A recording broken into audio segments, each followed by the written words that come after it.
Stop praying for more things and start praying to know it when you see it.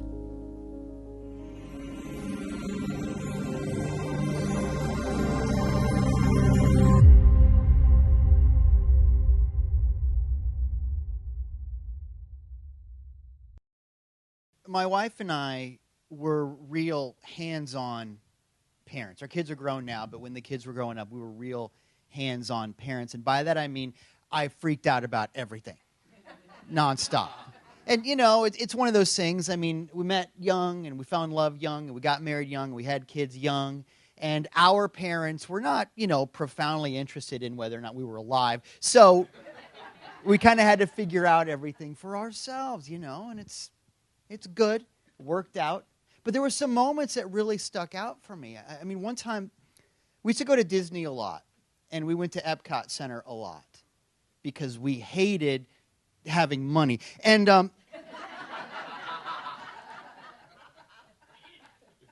but if you're hip to how it works at Epcot Center, you know that at the end of every day, they have this amazing, beautiful fireworks display over the lake at the end of the day, and that's sort of the signal that it's time to go home and all that. But if you know how it works, you know to get a good spot early, right? And so we were really good at that. There's a place right in front of the Japan Pavilion where there's a couple of benches. If you get there early, you can sit. It's awesome. That's your tip for the day. But it's also the thing that our kids hated, because we're doing all this fun stuff and seeing all these things, and now let us sit still for like 45 minutes while nothing happens, and don't you dare get up or you'll lose your spot. That stinks, you know. And we were sitting at that bench in front of the lake in Japan, and our kids had an announcement. So why don't you guys stay here, and we're going to go on a ride, and we'll be back in time for the fireworks. 12 years old. I mean, I guess. I mean, it's Disney. You're not going to end up duct taped into the back of somebody's Trans Am. It's Disney. You're fine. So I don't like it, but okay. And this was a major moment for me. My wife is much more easygoing, much more savvy than I am. I was having a hard time. I'm not going to say us. It was me. And they went. And nobody had a phone. This wasn't that. And so I was just wondering the whole time. This is a beautiful place, beautiful people, cool stuff going on, sitting in this peaceful place where everything is handled and it's great. And I'm like freaking out on the inside. And all of a sudden I realized that sitting next to me on the bench, which there was no room for anybody to be, but sitting next to me on the bench, didn't notice him before, was this guy who looked like a refugee from the 60s, you know? He had the sort of Lebowski haircut. He was doing the thing. Relaxed attire. And it was like we knew each other. He just leaned over, and you remember this guy, right? He just started talking like we were in the middle of a conversation, and he said, you know, man, I've got 5 kids, and they're all different in all of these crazy ways, and each one of them has taught me something different. But you know what they've all taught me? And I said, what? And he said, life is a journey, man. It's not a guided tour.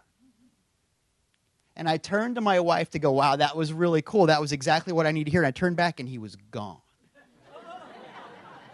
I don't know what happened. It was wall-to-wall people. You've been to Epcot Center, and you know you can't leave your area. He was gone. I don't know, but I heard what I needed to hear. Life is a journey. It's not a guided tour. And I will never forget that. And then I have those moments where I worry about my kids who are now grown. I remember him. And it's like he's with me. And I think I resonate with that message because the truth is that your story and my story, our story, is geographical in nature. It is a journey. When you think about the stories that you love, they can be charted on a map.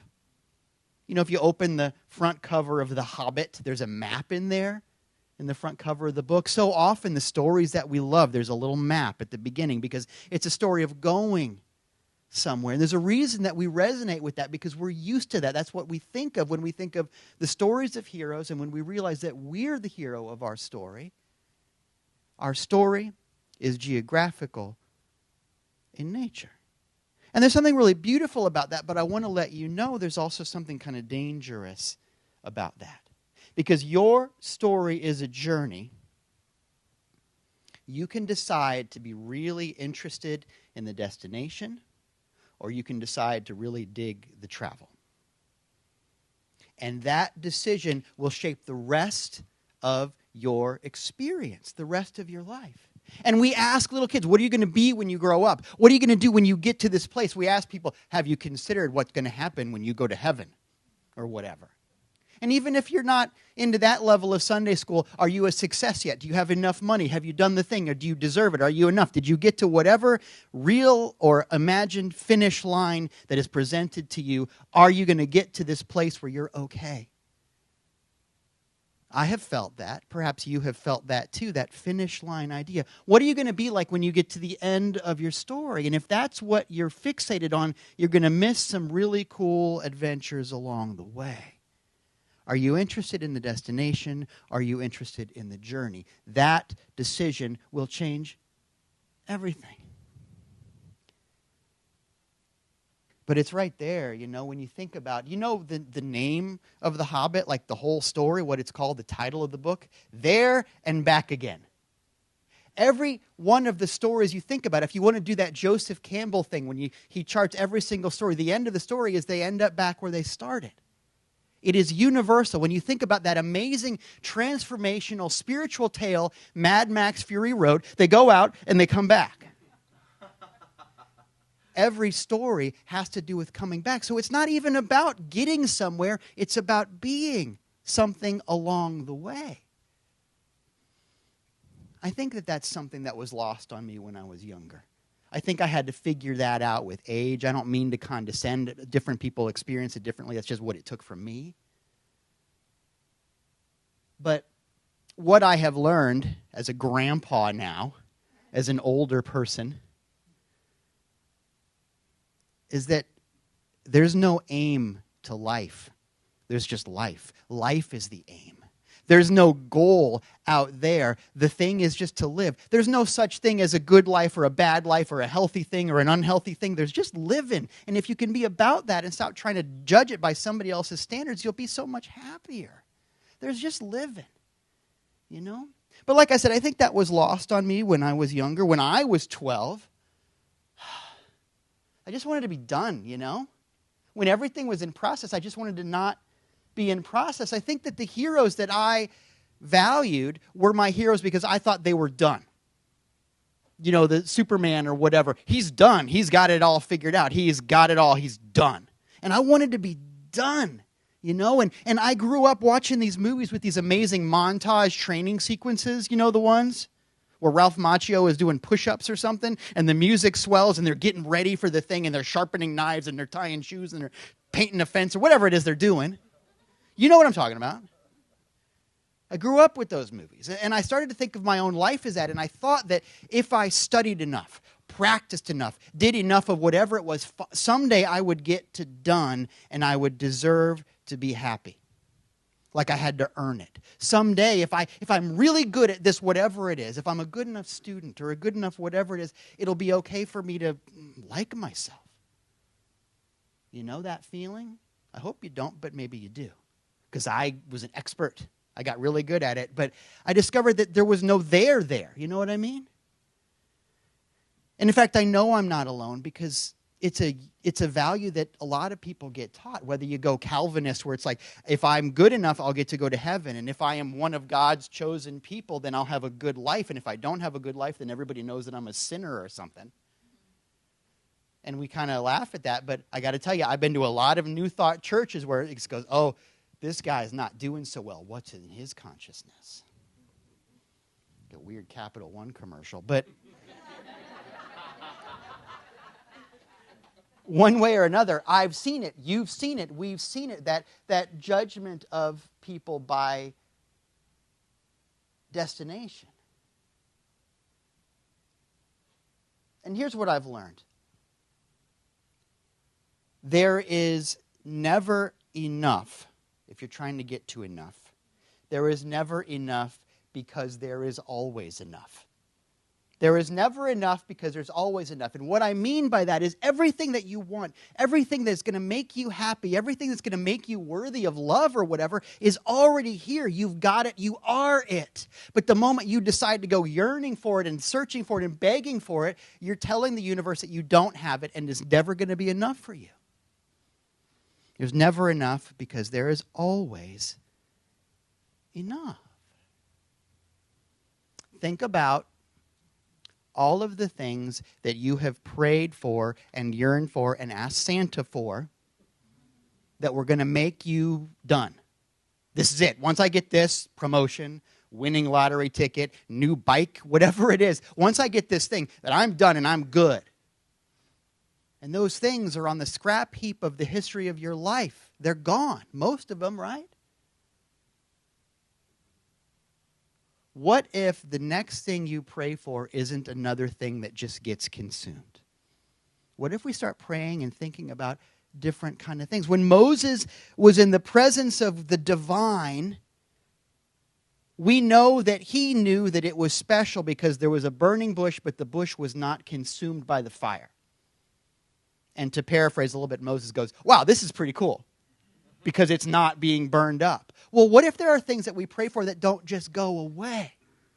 That's how you know it's special. That's how you know it's important. If we keep chasing the things that just get stockpiled, well, we don't end up being the hero of the story. I mean, think about the dragon in the fairy tales. It's this dragon that sits on a pile of gold that it cannot spend. You know why? No pockets. But seriously, the dragon can't spend the money. The dragon has usually captured a princess or a prince, and what, are they going to go to a movie? There's no dating. The role of the villain in that story is that it's never enough, and it's useless to them. You think about the evil masterminds in a James Bond movie like Goldfinger or Dr. No or Elon Musk. These people... And you go, what do you need? You have a secret fortress and a private army. You're not worried about student loans. What do you need? What's it going to take? He's not trying to pay off evil medical school. There's nothing. Thank you. And so we realize that the characteristic of the villain of the story, the details change. The characteristic of the bad guy in the story is that they are trying to create an infinity where none exists.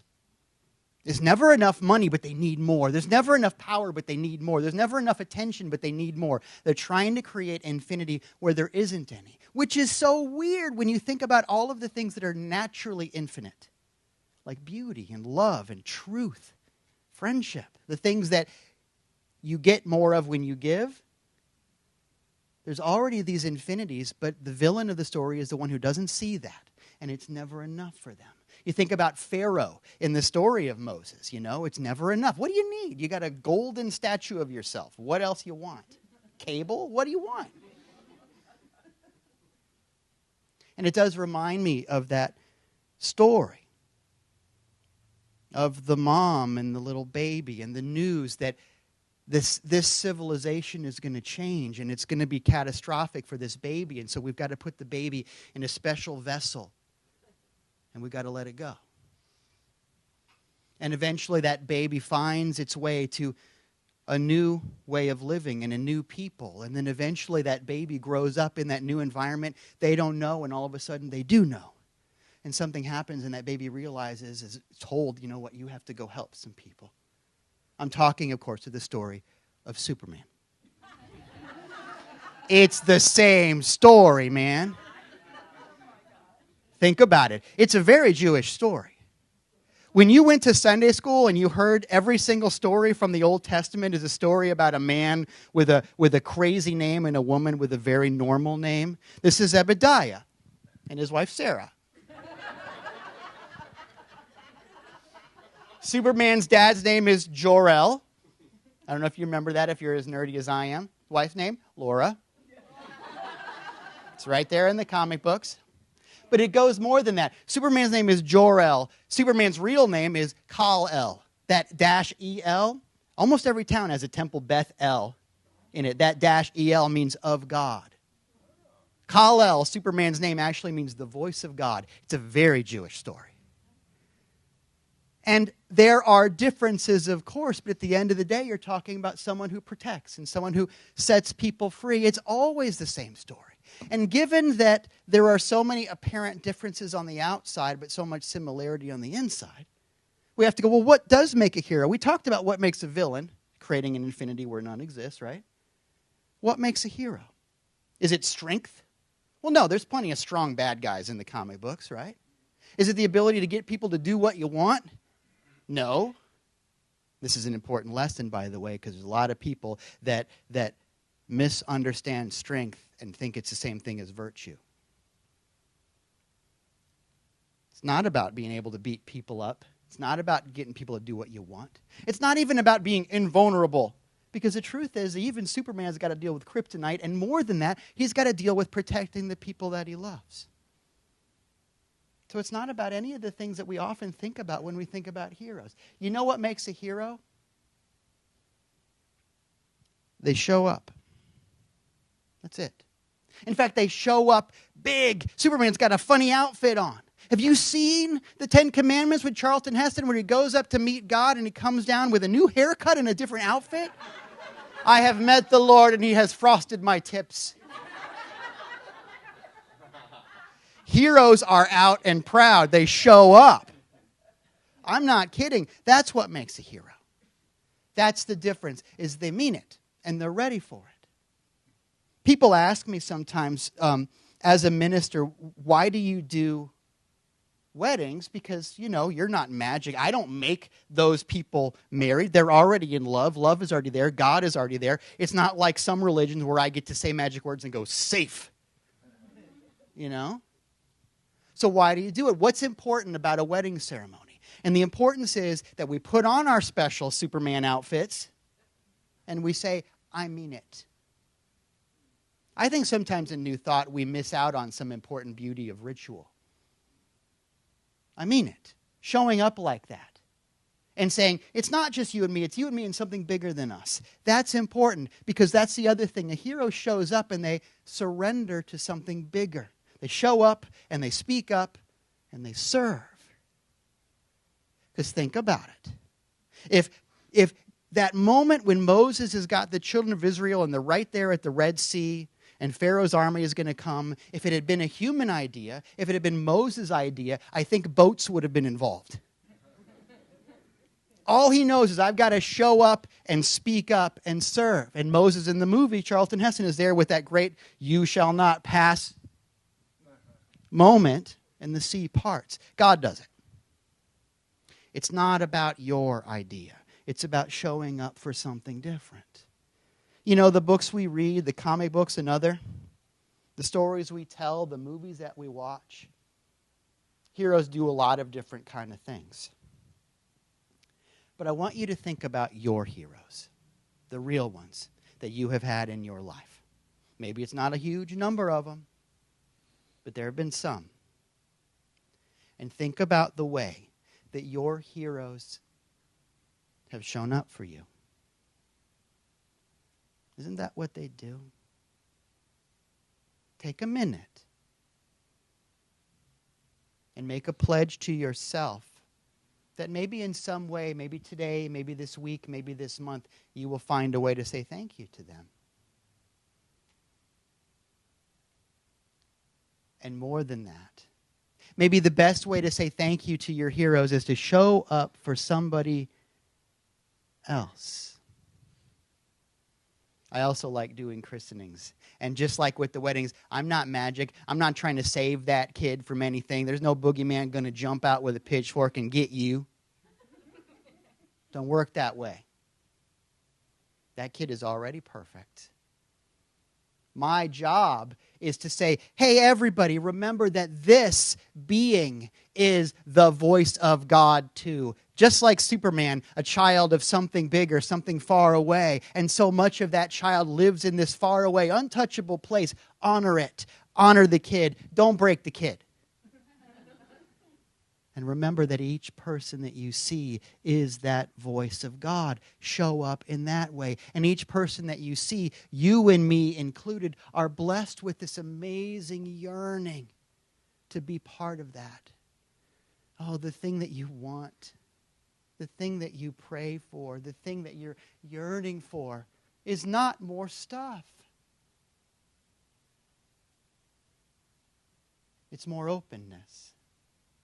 It's the ability to know it when you see it, because there is so much beauty right now. There is so much infinity right now. There is so much wonder and love and truth right now.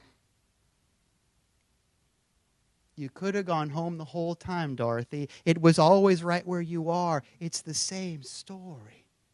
Decide for yourself what is already beautiful and worth protecting and put it in your Moses basket, Protect it, honor it, show up for it. Stop praying for more things and start praying to know it when you see it. And with that in mind, I want to teach you a prayer. You're going to know it. You're going to have it memorized before you leave the room, I promise, because it's only 3 words. And this is a prayer that will change things for you if you practice it faithfully. You ready? It goes like this. I am ready. That's the whole prayer. I am ready. Say that with me. I am ready. And let me break it down. You know the I part. You got that one. That's you. You know what I am means? That's God's name. Moses said, what should I say? Who should I say has sent me? You have a business card? What should I say? And God said, tell them I am has sent me because I just am. God just is. You can't put a boundary around this. So I am is saying me connected with something bigger. Not my idea, not boats, but a parting of the sea. Not my ego stuff, but something more. I am ready. Whatever you got, I am here for it. I don't know how this is going to work because life is a journey, man. It's not a guided tour. I am ready. This is the prayer that you say when you are going up that rickety hill in the roller coaster of life and you remember that it is supposed to be fun. It's not always easy to remember that. But that's the test. Are you having any fun? Is it making you better? Are you ready for something more? And does it set you free? Because after all, freedom is a choice. Thank you.